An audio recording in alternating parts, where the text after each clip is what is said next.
Baik pemirsa, kembali lagi di live event debat Capres 2024 dan kita akan langsung berbincang dengan para jubir dari masing-masing capres. Saya langsung ke Bang Sulfikar. Bang Sulfikar, tadi Mbak Oki sempat menyinggung soal suara atau aspirasi dari Civitas Akademika. Yes. Tanggapan Anda seperti apa? Langsung saja. Oke, terima kasih. Tadi berantemnya udah selesai dengan Pak Soleh. Ya, udah baikan ya. Saya nggak merasa berantem.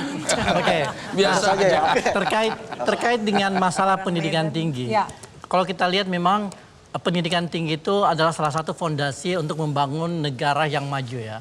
Dan selama ini kalau kita lihat apa yang dilakukan pemerintah itu bersifat kontradiktif. Di satu sisi otoritas perguruan tinggi itu dikurangi, di sisi lain subsidinya otoritasnya dikurangi, kemudian subsidinya dikurangi sehingga perguruan tinggi itu tidak punya otoritas yang cukup untuk mengelola sistem pendidikannya. Di sisi lain, secara finansial juga mereka akhirnya harus mencari sumber-sumber yang lain gitu. Ini adalah masalah yang sangat-sangat krusial yang harus dibenahi. Dan dalam salah satu solusi yang akan dilakukan oleh Amin ketika insya Allah Pak Anies Baswedan dan Muhaimin Iskandar diberi amanah untuk memimpin Republik ini, hal pertama yang dilakukan adalah membenahi sektor pendidikan. Ada 3 sektor pendidikan yang akan kita benahi. Pertama adalah meningkatkan dan menambah jumlah tenaga pendidik pada level PAUD, usia dini. Ya.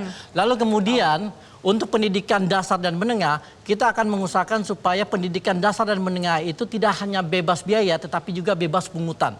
Ya kan? Dan satu hal yang harus kita lakukan adalah membenahi guru-guru dari seluruh seluruh provinsi yang ada di Indonesia. Jadi guru ini memegang peranan penting. Kita tidak akan punya sistem pendidikan yang solid ketika gurunya itu tidak sejahtera, gurunya itu tidak berkualitas.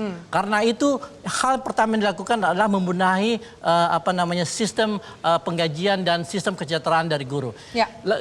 Untuk perguruan tinggi yang akan kita lakukan itu pertama adalah menambah subsidi ke setiap mahasiswa yang masuk perguruan tinggi. Dulu di zaman Orde Baru kita tahu bahwa subsidi per mahasiswa itu relatif tinggi, makanya ketika kuliah di era tersebut biaya kuliah itu relatif sangat rendah. Sekarang UKT di berbagai perguruan tinggi, khususnya di berbagai perguruan tinggi itu sangat tinggi dan kemudian mereka akhirnya harus mencari alternatif pendanaan lain. Nah, ini kita akan hilangkan, ya kan? Lalu kemudian di sisi lain kita akan memberi otonomi ke perguruan tinggi untuk mengelola institusi mereka sehingga mereka akhirnya bisa memanfaatkan sumber daya yang mereka miliki dan akhirnya bisa lebih independen. Tidak hanya di dalam hal finansial, tetapi juga di dalam hal akademik. Ini akan membuat perguruan tinggi kita menjadi jauh lebih kompetitif. Jelajahi cara baru mendapatkan informasi. Download Metro TV Extend sekarang.